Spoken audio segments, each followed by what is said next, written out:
what to expect with our divided Congress and a U.S. president prepared to take a warlike posture with a Democratic House if it investigates him.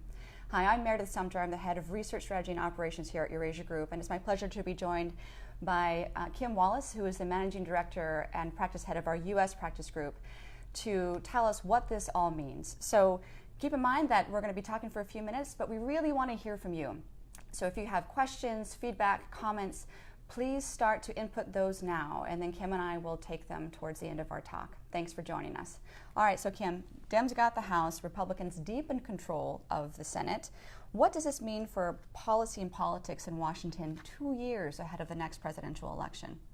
Well, it means that, as we all know, that the 2020 election really started about 4 months ago, and so we've been dealing with it for a while. That was on display when the president decided 2 or 3 months ago to focus on state races, Meredith, and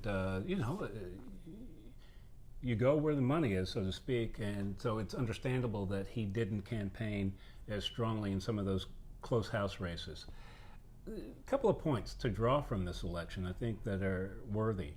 The first is that the pollsters nailed it. They didn't come close. They nailed it. If you look at 538, Larry Sabato's crystal ball, Charles Cook, the well-known ones, they did pretty good on this one, which reflects that, in fact, polling is a science and that we can trust it again. I think there's another issue that's important for markets and for businesses to take note of.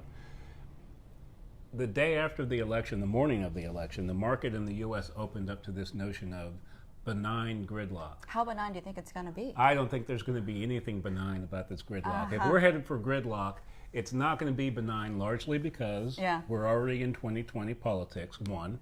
Two, we know that changes at the Department of Justice remind us that Special Counsel Mueller is soon to finish his work, whether soon as weeks or a few months.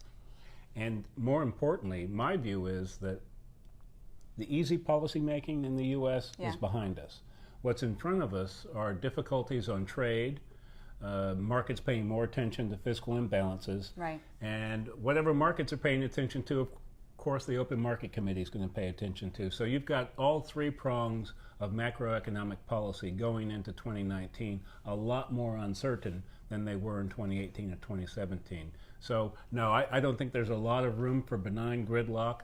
And on that point, I believe that there's, at least going into next Congress, there's a chance, as I said previously, that the president and both parties are going to want to have a little bit of a record, an affirmative record, to run on when they campaign in 2020.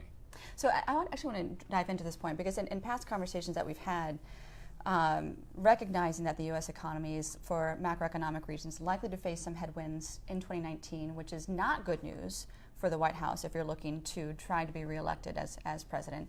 At the same time that the Mueller investigation, should he can be allowed to continue his investigation, is likely to come to a close, hence the warlike posture that the president provided in his last full press conference.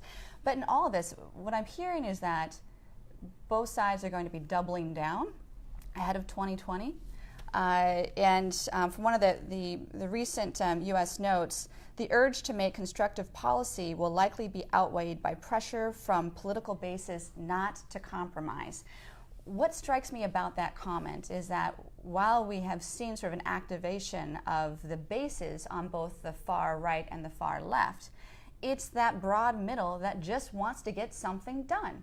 So how are they going to balance that between having some kind of record that they could point to appease those independent voters or the swing voters, at the same time that all of their polarized political incentives are for them to grid down and not to compromise? Where might we actually see those compromises? Well, you asked how efficiently or how easily this is going to be accomplished, and I don't think it will be.